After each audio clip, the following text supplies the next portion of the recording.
ओम शांति। बाबा सबको राज तिलक देना चाहते हैं, हर एक बच्चे को पढ़ाते सबको एक समान है। राजा बनाना चाहते हैं हर एक बच्चे को, राज तिलक भी देना चाहते हैं हर एक बच्चे को।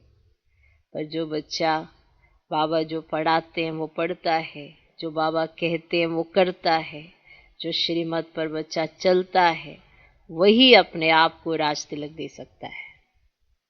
ऐसे हम सभी कहते हैं हम भगवान की मत पर चलेंगे, क्योंकि वायदे तो भक्ति मार्ग में बहुत किए हैं कि आप आएंगे ये करेंगे, आप आएंगे ये करेंगे। सबने सोचा हमारी भक्ति सर्वोपरि है, माना सबसे ज्यादा श्रेष्ठ है। पर जब भगवान आए तो वहां पे सबको अपना अपना कंट्रास्ट क्लियर होने लगा, सबको सब पता चलने लगा। आज ब्राह्मण को सब कुछ अच्छे से पता है कि मैं किस लेवल की आत्मा हूं, मैं कहां तक पहुंच सकती हूं, क्या कर रही हूं, क्या मुझे करना चाहिए, क्या मुझे नहीं करना चाहिए।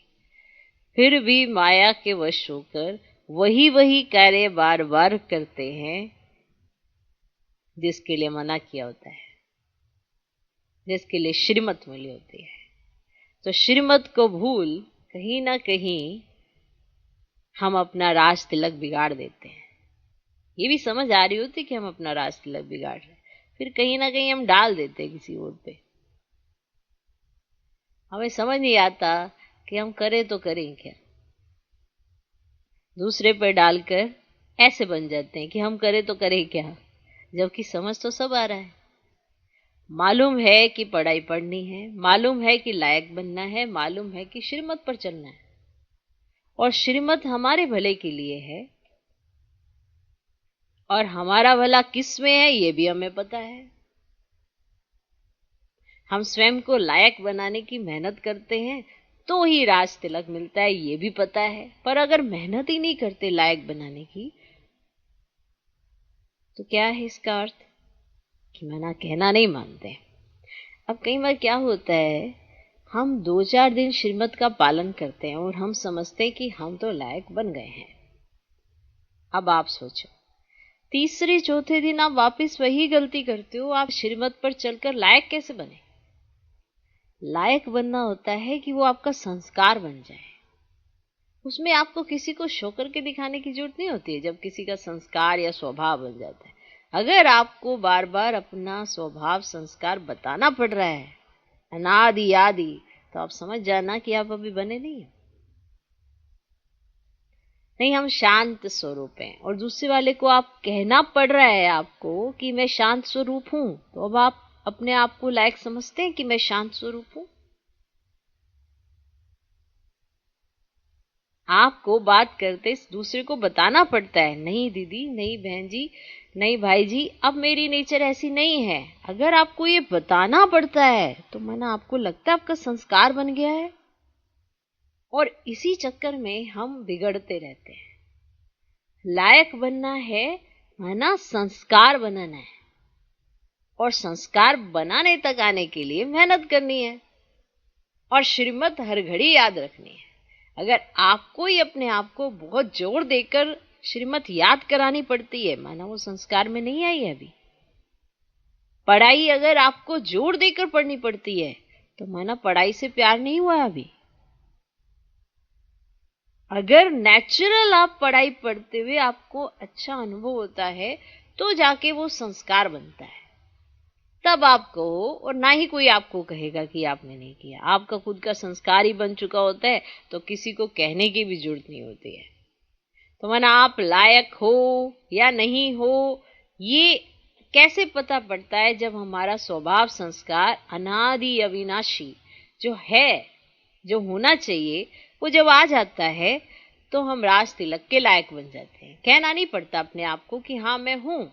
बाबा चाहते हैं कि आप लायक बने, और लायक बनना किसे कहा जाता है इस पर विचार करें।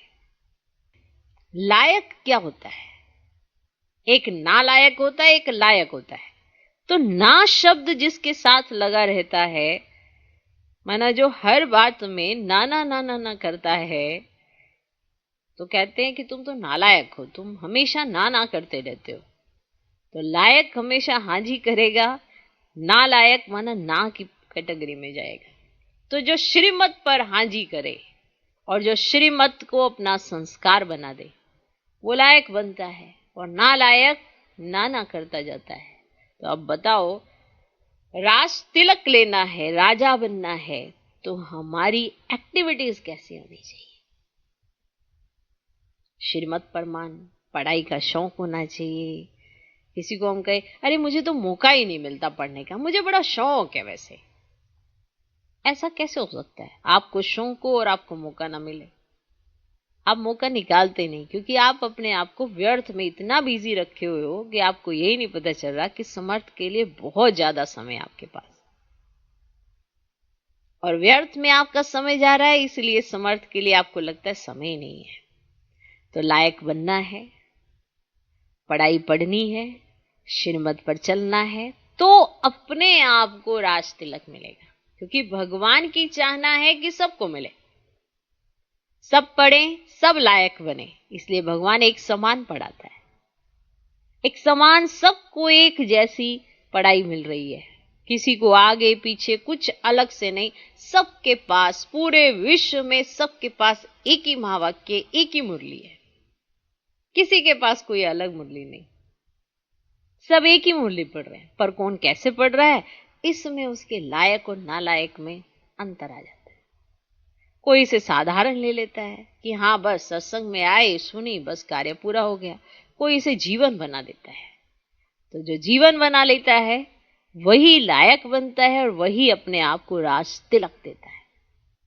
ये निश्चय है, परमात्म महावाक्य हैं, आप करने पर तो आओ, सब कुछ हुआ पड़ा है। आप चलने पर आओ, रास्ता अपने आप साफ हो जाएगा। पर हम चलते ही नहीं तो रास्ता भी साफ नहीं होता, और वही हमारे बुद्धि में द्वंद्व बना रहता है कि हम कैसे चलें, क्या करें, क्या ना करें। जबकि बहुत सहज मार्ग है, सहज योग है, सहज ज्ञान है, धारणाएं भी सहज हो जाती हैं। जब ज्ञान और योग सहज है तो धारणा तो वैसे ही सहज हो जाती है। और सेवा, सेवा तो नेचुरल होने लगती है, उनके कर्मों से भी होने लगती है, उनकी दृष्टि से भी होने लगती है, उनके बोलों से भी होने लगती है। हर कर्म वो करते हैं, उनके द्वारा सेवा हो जाती है। तो बताओ, ऐसी आत्मा ही बनेगी ना राजा। तो हमें चेक करना है हम कितने लायक बने हैं, कितना हम पढ़ाई में इंटरेस्ट है हमारा, कितना हम पढ़ते हैं, कितना हम श्रीमत पर चलते हैं।